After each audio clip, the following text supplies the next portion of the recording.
আসসালামু আলাইকুম। এনটিভির সকল দর্শকদের স্বাগতম জানাচ্ছি সৌদি আরবের পবিত্র নগরী মক্কা থেকে। আমি জাহিদুর রহমান, স্পেশাল করেসপন্ডেন্ট।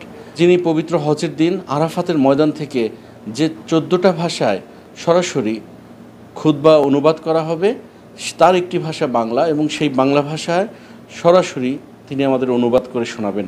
তো এটা নিঃসন্দেহে বাংলাদেশের জন্য একটা গর্বের, বাংলাদেশি হিসেবে আমাদের জন্য গর্বের। আমরা কথা বলবো শোয়েবউদ্দিন সাহেবের সাথে। শোয়েবউদ্দিন, আপনাকে অভিনন্দন। আপনাদেরকে অনেক অনেক শুভেচ্ছা, মোবারকবাদ। প্রথম যখন আপনি এরকম একটি কাজের জন্য নির্বাচিত হয়েছেন বলে শুনলেন, তখন আপনার অনুভূতিটা কেমন হয়েছিল? আসলে এই অনুভূতি ভাষায় প্রকাশ করার মতো না, কারণ হজ একটি গুরুত্বপূর্ণ, ইসলামের একটি গুরুত্বপূর্ণ স্তম্ভ, এবং তন্মধ্য থেকে আরাফাতে অবস্থান করা আরও একটি গুরুত্বপূর্ণ বিষয় এই হজের। এবং সেখানে আরাফাতের খুতবা, এবং সেটা আরবিতে প্রচারিত হবে। সেখান থেকে পৃথিবীর 14টি ভাষার মধ্যে বাংলা ভাষায়ও সেই খুতবা অনুবাদ করা, এটা অনেক গর্বের এবং গৌরবের বিষয়। এরকম একটি গুরুদায়িত্ব আমার উপর অর্পিত হওয়ার পরে, আমি প্রাপ্ত হওয়ার পরে আমি খুব বেশি খুশি হয়েছি। আলহামদুলিল্লাহি আউয়ালান ওয়া আখিরান। আপনার জীবনের শৈশব, কৈশোর থেকে শুরু করে এই যে উম্মুল কোরা বিশ্ববিদ্যালয়ে আজকে পিএইচডি শিক্ষার্থী, সে বিষয়টা সম্পর্কে আমাদের দর্শকদের যদি কিছু জানান। যে আসলে আমি ছোটোবেলায় চট্টগ্রামের পশ্চিম পটিয়ায় অবস্থিত জিরি মাদ্রাসায় হেফজ বিভাগ শেষ করেছি, কোরআন শরীফ হেফজ করেছি, এবং তারপরে চট্টগ্রামের ঐতিহ্যবাহী প্রতিষ্ঠান, বেসরকারি দ্বীনি প্রতিষ্ঠান জামিয়া দারুল মারিফ আল ইসলামিয়াতে একেবারে প্রাথমিক পর্যায় থেকে শুরু করে সেখানকার আরবি ভাষা ও ইসলামিক স্টাডিজ বিভাগের অনার্স বা দাওরা হাদিস এবং তৎপরবর্তী 1 বছর সম্পন্ন করেছি। এরপরে পাশাপাশি চট্টগ্রামের দারুল উলুম আলিয়া মাদ্রাসা থেকে দাখিল এবং আলিম পাশ করেছি আলহামদুলিল্লাহ, এবং পরবর্তীতে চট্টগ্রাম বিশ্ববিদ্যালয়ে আরবি বিভাগে ভর্তি হয়েছিলাম। কিন্তু ইতিমধ্যে আমি মক্কা শরীফের উম্মুল কোরা বিশ্ববিদ্যালয়ে শিক্ষাবৃত্তি নিয়ে আসার সুযোগ পেয়েছি। এরপর আমি মক্কা শরীফ চলে আসি আলহামদুলিল্লাহ। এখানে আসার পরে স্বাভাবিক গতিতে, স্বাভাবিক নিয়মে ভাষা কোর্স এবং অনার্স, মাস্টার্স, এমফিল শেষ করে বর্তমানে কোরআন এবং হাদিস বিভাগে পিএইচডি গবেষণায় রত আছি।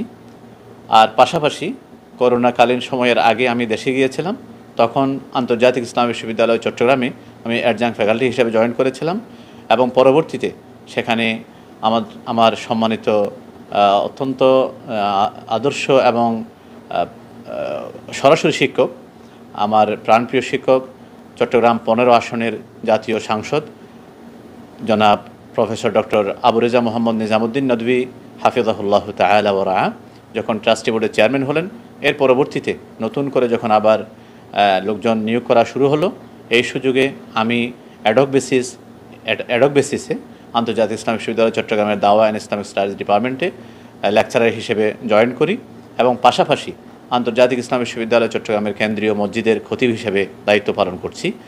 পবিত্র হজের দিন আপনার ভূমিকাটা কী থাকবে এবং কোথা থেকে সম্প্রচার হবে, এবং দ্রুত আপনি কিভাবে এই ভাষাটা পৌঁছে দেবেন? আসলে আরবি ভাষা এবং বাংলা ভাষায় তার অনুবাদ কার্যে আমার যেটা অভিজ্ঞতা, সেটা হলো কি, আরবি সংক্ষিপ্ত রূপের বাংলা ভাষায় অনুবাদ করতে গেলে তা দুই শব্দের একটা বাক্যকে যদি আমরা অনুবাদ করতে চাই, বাংলাতে দেখা যাবে সেটা 4-5 শব্দ হয়ে যাচ্ছে, যার কারণে দেখা যাবে খতিব যখন খুতবা দেবেন এবং সেটার সরাসরি তাৎক্ষণিক তর্জমা বা অনুবাদ যখন আমরা করতে যাব, দেখা যাবে সময় কুলাবে না। তো এই জন্য আমরা যথাসাধ্য চেষ্টা করব সংক্ষেপে, মানে মূল বক্তব্যটা তুলে ধরার জন্য চেষ্টা করব। আর এটা সরাসরি সম্প্রচারিত হবে। খতিব সাহেব অবশ্য আরাফাতের ময়দানে অবস্থান করবেন, কিন্তু লাইভ সম্প্রচারের যে স্টুডিও, সেটা হচ্ছে কি হারাম শরীফের খুব নিকটস্থ একটা জায়গা, আজিয়াত নামের একটা জায়গা আছে, সোহাদা হোটেল আছে। আর সোহাদা হোটেলের পাশাপাশি একটা অফিস আছে, যেখানে মসজিদুল হারামাইন অর্থাৎ মক্কা মদিনা উভয় মসজিদের পরিচালনা কমিটির একটা বড় অফিস আছে। সেখানে নির্ধারিত স্টুডিও আছে এবং প্রত্যেক ভাষার জন্য আলাদা আলাদা কেবিন আছে। সেখান থেকেই মূলত আমাদের তাৎক্ষণিক অনুবাদের লাইভ সম্প্রচার করা হবে ইনশাআল্লাহ। আরাফার ময়দানে সেদিন বাংলা ভাষাভাষীরা যে থাকবেন, তারা কি সেটা শোনার সুযোগ পাবেন? অবশ্যই। শুধু আরাফাতের ময়দানে অবস্থানকারী নয়, পৃথিবীর আনাচে কানাচে যে সমস্ত মানুষ আছেন তারা প্রত্যেকেই মানারাতুল হারামাইন ওয়েব পেজে গিয়ে সেখানকার নির্দিষ্ট লিঙ্কে যখন ক্লিক করবেন এবং সেখান থেকে পৃথিবীর আনাচে কানাচে যেখানে থাকুক না কেন সেখান থেকে প্রত্যেক ভাষা অনুযায়ী ওই মানারাতুল হারামাইন ওই ওয়েব পেজে ওই প্ল্যাটফর্মে লেখা আছে বিভিন্ন ভাষা, 14 ভাষার প্রত্যেকটা ভাষা আলাদা আলাদা করে দেওয়া আছে। ওখান থেকে যার যার পছন্দ অনুযায়ী যখন উনি চয়েস করে নেবেন, বাংলা চয়েস করলে বাংলা আসবে এবং সরাসরি সম্প্রচার তিনি শুনতে পারবেন ইনশাআল্লাহ। বিগত 5 বছর যাবৎ আরাফাতের খুতবা বিভিন্ন ভাষায় অনুবাদ করার প্রকল্প সৌদি সরকার হাতে নিয়েছে। বিগত 3 বছর যাবৎ, অর্থাৎ এবছর সহ তৃতীয় বছর বাংলা ভাষায় লাইভ অনুবাদ সম্প্রচার করা হচ্ছে। আমি প্রথমবারের মতো এবারে আরাফাতের খুতবার বাংলা তর্জমা ইনশাআল্লাহ সরাসরি তাৎক্ষণিক তর্জমায় অংশগ্রহণ করব। আপনি কি হারামাইন শরীফের যেই জুম্মার খুতবা হয় সেগুলো অনুবাদ করেন? জি, অবশ্যই। আমি অবশ্য এই 1 মাসের চুক্তিতে নিয়োজিত হয়েছি। এই 1 মাসের গত জুমাতে যেমন আমরা জুমার খুতবার অনুবাদ আমি করেছি এবং যে লিঙ্কের কথা বললাম মানারাতুল হারামাইন ওয়েব পেজে গেলে বাংলা ভার্সনে যখন ক্লিক করবেন সেখানে আমার অনুদিত বাংলা ভার্সন রেকর্ডেড কপি আপনি শুনতে পাবেন।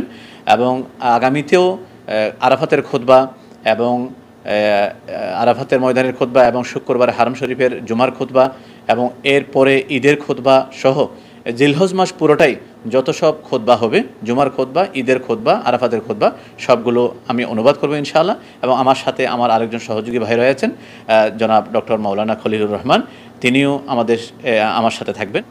আপনার ব্যক্তিগত জীবন সম্পর্কে জানতে চাচ্ছিলাম। জি, আমি ব্যক্তিগত জীবনে আমার শ্রদ্ধেয় আব্বাজান হচ্ছেন একজন ইংরেজি শিক্ষিত মানুষ। তৎকালীন আমলের বিএ পাস বলে তার নামের শুরুতে বিএ না বললে হয় না। চট্টগ্রামের বাঁশখালী থানার 9 নম্বর গন্ডামারা ইউনিয়নের পূর্ব বরগুনা গ্রামে আমাদের বাড়ি।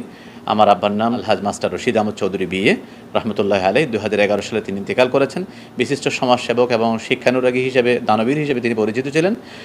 বিভিন্ন শিক্ষা প্রতিষ্ঠান তিনি প্রতিষ্ঠা করেছেন এবং সর্বশেষ আমাদের এলাকার পশ্চিম বরগুনা রহমানিয়া সিনিয়র মাদ্রাসার অ্যাক্টিং প্রিন্সিপাল হিসেবে তিনি দায়িত্ব পালন করেছেন। এবং এখন তো রাজকীয় সৌদি সরকার অনেক সুযোগ সুবিধা দিচ্ছে, বিশেষ করে স্কলারদেরকে তারা নাগরিকত্ব দিচ্ছে বিভিন্ন ক্যাটাগরিতে। তো আজকে আপনি বাংলা ভাষাকে দেশের মানুষ শুধু নয়, বহির্বিশ্বে থাকা সকল বাংলা ভাষাভাষী মানুষের কাছে পবিত্র হজের দিনে সেই খুতবা বাংলা ভাষায় আপনি সরাসরি সম্প্রচার করে শোনাবেন। তো এটাও তো একটা বড় মেধার সাক্ষ্য রাখবেন। তো ভবিষ্যতে যদি এত ডিগ্রি পাওয়ার পর রাজকীয় সৌদি সরকার আপনাকে এখানকার নাগরিকত্ব নেবার জন্য প্রস্তাব দেয়, সেক্ষেত্রে আপনার ভূমিকা কি থাকবে? আসলে নাগরিকত্ব বা এখানে অবস্থান করার মোটেও খেয়াল আমার নেই। যেহেতু সৌদি সরকার হাজার হাজার রিয়াল খরচ করে আমাদেরকে শিক্ষাবৃত্তি দিয়ে এখানে এনেছেন, আমি সেখান থেকে যা বুঝেছি সেটা হলো কি কোরআন সুন্নাহর বাণী যার যার ভাষায় নিজের দেশে পৌঁছে দেওয়ার জন্যই। তো আমি এতদিন লেখাপড়া করার পরে এখানকার সৌদি আরবের বিলাসবহুল জিন্দেগি যদি আমি গা ভাসিয়ে দিই তাহলে আমার পুরো জিন্দেগির মিশন সব অনর্থক বলে প্রমাণিত হবে। সেই জন্য আমার ব্যক্তিগত ইচ্ছা হলো আমি এখানে পড়ালেখা শেষ করার পরে অবশ্যই দেশে আমি পাড়ি জমাবো ইনশাআল্লাহ এবং টিচিং এবং প্রিচিং এই দুইটা ক্ষেত্রে আমি কাজ করে যাব ইনশাআল্লাহ।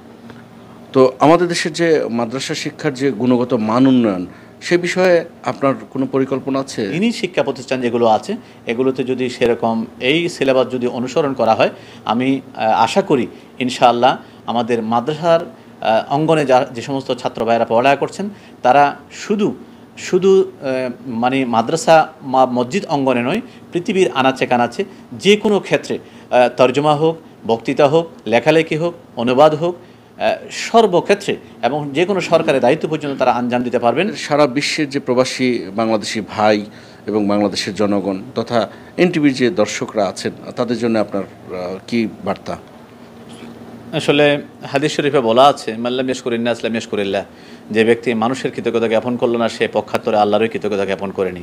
তো এই ধারাবাহিকতায় আমাকে অবশ্যই কৃতজ্ঞতা জ্ঞাপন করতে হয় এনটিভি কর্তৃপক্ষের, বিশেষ করে হজে আসা আগত আমার মহতারাম জাহিদুর রহমান সাহেব এনটিভির বিশেষ প্রতিনিধি।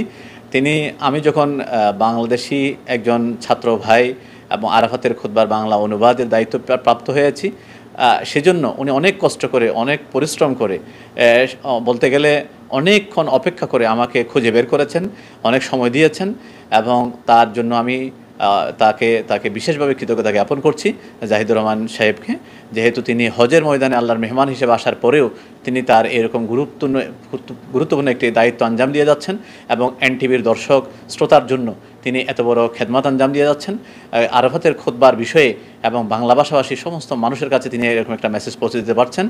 তো আমি বলবো এনটিভি ইনশাআল্লাহ দ্বীনের দাওয়াতের কোরআন সুন্নাহর আলো পৌঁছানোর ক্ষেত্রে যথেষ্ট ভূমিকা পালন করবে, এবং তার জ্বলন্ত একটি সাক্ষ্য আমি দেখতে পেরেছি জাহিদুর রহমান সাহেবের মাধ্যমে। তিনি কত কষ্ট করে আরাফাতের খুতবা সংক্রান্ত একটা রিপোর্ট করার জন্য আমাকে অনেক কষ্ট ত্যাগ সহ্য করে তিনি খুঁজে বের করেছেন। তো এই জন্য আমি তাকে আবারও কৃতজ্ঞতা জ্ঞাপন করছি, এবং এনটিভি কর্তৃপক্ষের কৃতজ্ঞতা জ্ঞাপন করছি, এবং বিশ্বের আনাচে কানাচে যত সব এনটিভির দর্শক শ্রোতা আছে সবাইকে মোবারকবাদ জানাচ্ছি, এবং মক্কা শরীফ থেকে আপনাদের জন্য অনেক অনেক শুভেচ্ছা ও মোবারকবাদ রইল, এবং ঈদ উল আজহা উপলক্ষে অগ্রিম মোবারকবাদ জানাচ্ছি।